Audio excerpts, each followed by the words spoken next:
Bonjour à chacun, bonjour à chacune, bienvenue dans votre capsule quotidienne. Vous êtes sur la chaîne YouTube de l'Église M. Je m'appelle Jérémy et je suis sûr que le Seigneur a une parole pour nous aujourd'hui. Alors on l'a vu, il n'y a pas si longtemps, nous sommes invités à amasser, à cultiver de l'amour dans notre vie et pas simplement de la connaissance. Dans quel but ? C'est intéressant de regarder l'objectif de Paul. Paul n'a pas simplement pour objectif d'instruire les chrétiens de Corinthe, de les faire devenir des meilleurs chrétiens. Ce qu'il veut avant tout, c'est qu'ils soient sauvés.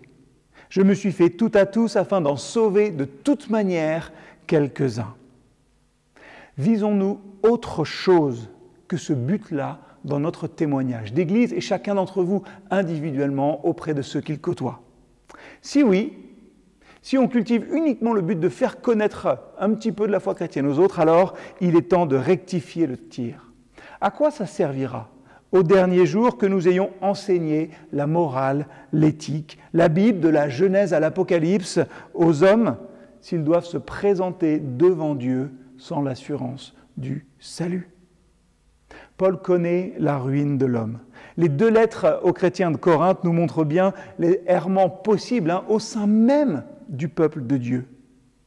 Paul ne cherchait pas en premier à les éduquer, il cherchait à les sauver. Et Paul y va fort avec nous aujourd'hui. Quel est notre but ? Paul y sacrifie tout pour sauver les Corinthiens qui s'égarent, qui se croient meilleurs que tout le monde à cause de leur connaissance, qui le méprisent, même lui un petit peu, il est impressionnant dans ses lettres, mais en physique. Paul se fait le serviteur de tous, faisant tous les efforts possibles pour qu'ils entendent, comprennent l'Évangile, mais surtout qu'ils le vivent vraiment. Paul aime. Il écarte les préjugés, il abandonne sa volonté dans des domaines qui n'avaient pas d'importance si les hommes et les femmes acceptaient seulement de recevoir l'Évangile. Paul ne soulevait aucune question au sujet des formes ou des cérémonies. L'Évangile était pour lui le seul message qui importait. Et il se réjouissait s'il pouvait en sauver quelques-uns.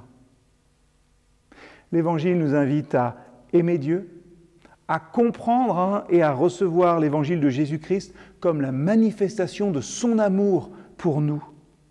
Jésus est mort pour les pécheurs.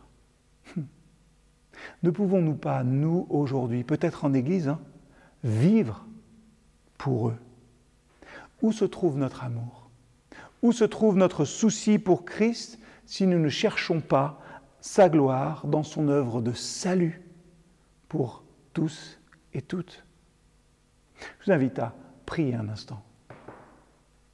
Seigneur, donne-moi cette volonté d'aimer et d'annoncer ton évangile pour le salut du plus grand nombre.